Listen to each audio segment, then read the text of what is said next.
ज्येष्ठ मास के कृष्ण पक्ष में किस नाम की एकादशी होती है? मैं उसका महात्म्य सुनना चाहता हूँ, उसे बताने की कृपा कीजिए। भगवान श्री कृष्ण बोले, राजन, तुमने संपूर्ण लोगों के हित के लिए बहुत उत्तम बात पूछी है। राजेंद्र, इस एकादशी का नाम अपरा है। यह बहुत पुण्य प्रदान करने वाली और बड़े बड़े पातकों का नाश करने वाली है। ब्रह्मा हत्या से दबा हुआ, गौत्र की हत्या करने वाला, गर्भस्थ बालक को मारने वाला, पर निंदक तथा पर स्त्री लंपट पुरुष भी अपरा एकादशी के सेवन से निश्चय ही पाप रहित हो जाता है।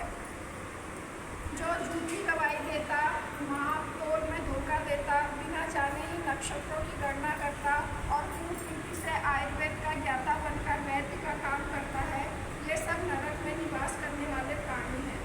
परंतु अपरा एकादशी के सेवन से ये भी पाप रहित हो जाते हैं।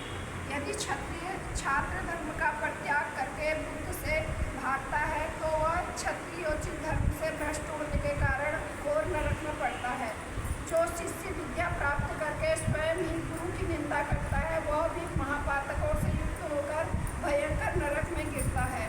किंतु अपरा एकादशी के सेवन से ऐसे मनुष्य भी सद्गति को प्राप्त होते हैं।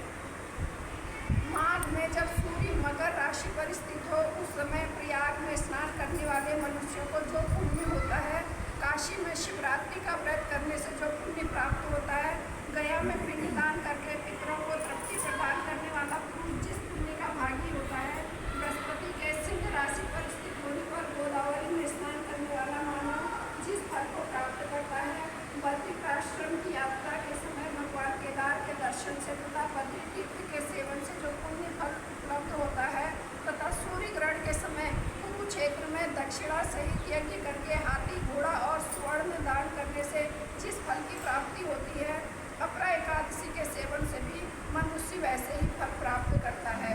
अपरा को उपवास करके भगवान वामन की पूजा करने से मनुष्य सब पापों से मुक्त हो श्री विष्णु लोक में प्रतिष्ठित होता है। इसको पढ़ने और सुनने से सहस्त्र गोदान का